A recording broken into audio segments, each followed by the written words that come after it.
guys, welcome to the Sports Note for Thursday, December 8th. We actually we touched on this briefly, or at least hinted on it at the end of Sunday night's Wise Guy Sports Show.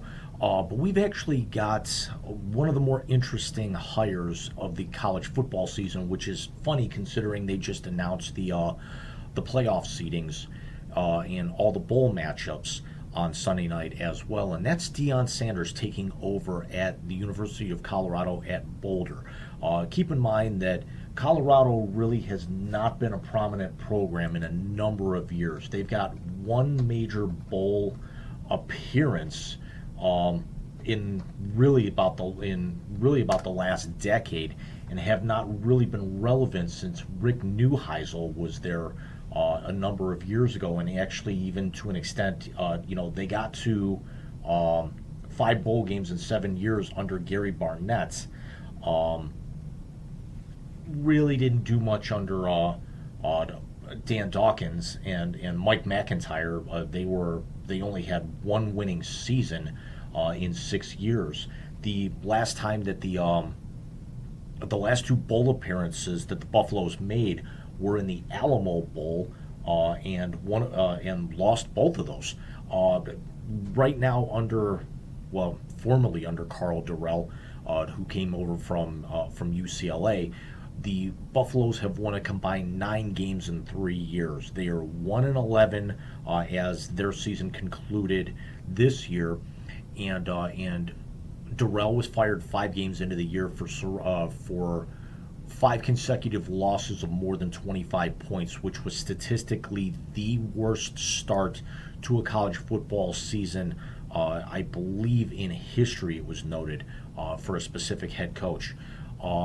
Sanders coming in off of a very successful young career at Jackson State University, which is one of the historic black colleges and universities, schools, and the Tigers are 12-0 right now and on their way to the Celebration Bowl to face North Carolina Central. Problem is Sanders, by taking the job, won't be able to coach the Tigers to potentially their first undefeated season in program history, considering the Tigers have 18 SWAC conference championships. The SWAC champion plays the MEAC champion every year since 1995 since 2005 in the Celebration Bowl in New Orleans. And although the Tiger program has 12 appearances in the Division I AA playoffs, they have yet to win a game in those playoffs. So Sanders right now, it's a good move off of his more recent successes, but coming out of a school that small to a school this large, this is certainly a little bit different, and not to detract or anything away, and not to try to make this into an argument that's something that it's not, but it's some people might equate it on the level of a Jim Tressel going from 1AA Youngstown State to Ohio State and winning a national championship within a couple of years. The thing is Ohio State is in a much better place, realistically, more often than not, than Colorado will ever be, especially in that conference. And we're going to touch on, and I'm going to expand on that here in a couple of moments. But with Sanders going to Colorado, sure, it's the name recognition. There's also the possibility of his son Shedeur transferring from Jackson State, where he was named last year's Jerry Rice Award winner as the best freshman in the 1AA, or what they actually call the FCS, in the nation at quarterback. His other son is a cornerback. Played in high school. I'm not exactly sure. I couldn't get that far into whether or not he's an active member of the Jackson State roster right now, like Shedeur is, and Shedeur has a lot of capabilities of possibly transferring and starting or having a very good college career. Shedeur can be very, very competent from also some of what I've seen of him on tape, especially with Sanders' recognition on the sidelines. But Sanders kind of coming in and addressing his players on Monday after taking the job, after officially being named the head coach, saying that not all of you are going to be here when we come back in the spring, really sends a message that we are not a 1-11 football team. We have no reason to be a 1-11 football team. It is something that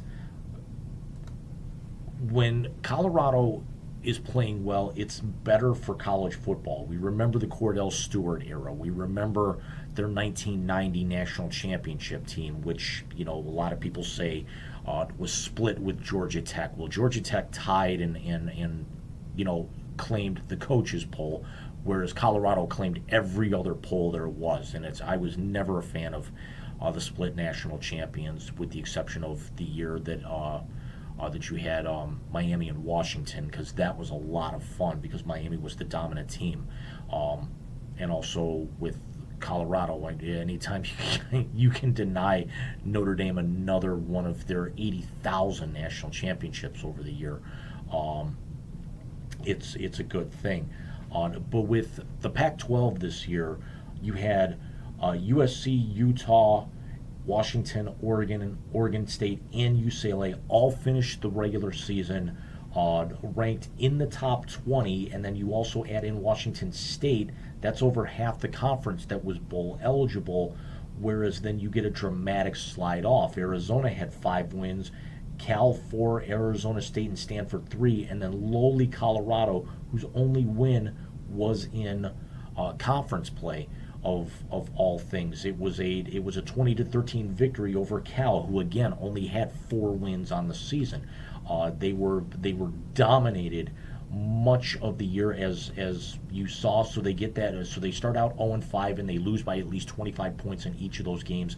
They win in overtime against Cal, and then proceed to go out at Oregon State and Corvallis and get blown out 42-9. They had a 10-point loss at Arizona State, and then were beaten by over 30 points on average, at least 35, if not at least 35 points the last 4 games of the year.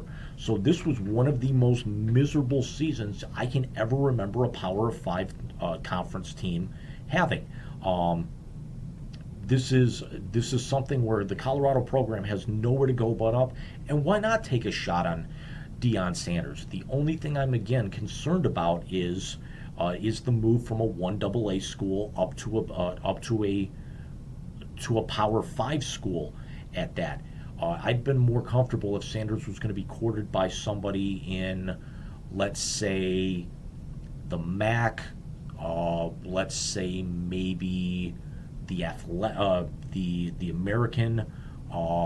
Maybe the Missouri Valley or the WAC or something like that, like a smaller school. But now the expectations are going to be so much higher on him, just because of the turnover and the turmoil that we're going to have after next year. Because after next year, you're going to see USC and UCLA leave the Pac-12 and go to the Big Ten, and then you're also going to see shifting around of some of these super conferences that we're seeing. Do we actually see Colorado possibly get courted in the Pac-12 and the Mountain West do some sort of merger, and then Colorado goes back to the Big 12 after they came over little over a decade ago here. It's very, very tumultuous, and I like the idea of Sanders kind of coming out and being aggressive in that open, but it's something that probably would have been a little bit better suited as they got closer to spring. Threatening kids' jobs, it's not the way that you kind of want to have them send them home for the holidays. You do actually want them to be in shape, ready to compete and practice, properly without getting hurt or whatnot going into spring practice, because you've actually now got 9 months until your next meaningful football game, essentially. But it's very, very intriguing. I'm just not sure. It's very much so. I'm not sure if Colorado they've got the proper intentions, but I'm not sure if the execution's going to work out as well. You know me being the constant skeptic about everything. I would like to see Colorado succeed, especially in the in the Pac-12, whether they go back to the Big 12, whatever it might be. At least the next two seasons are going to be extremely fun to watch out there in Boulder, because it's not like the Buffaloes can go any lower than they already are. So let me know what you guys think. What do you guys think of the move? Do you actually think it's more of a PR grab, trying to get eyes on a program that's absolutely atrocious right now? Do you actually think that Sanders can possibly turn this around and make them relevant? Because Colorado has not been to back-to-back bowls since Gary Barnett was the head coach in 2004, 2005. And they also only have, if you don't count the shortened 2020 COVID year under Durrell, where they lost in the Alamo Bowl, the Mike McIntyre 2016 team is the only time, really since Barnett's second straight bowl appearance in 2005, that the Buffaloes have had a winning record. The 2020 year, they were 4-2, finished second in the conference, but they've and they were 10-4 under McIntyre in 2016 when they went to the Alamo Bowl and lost.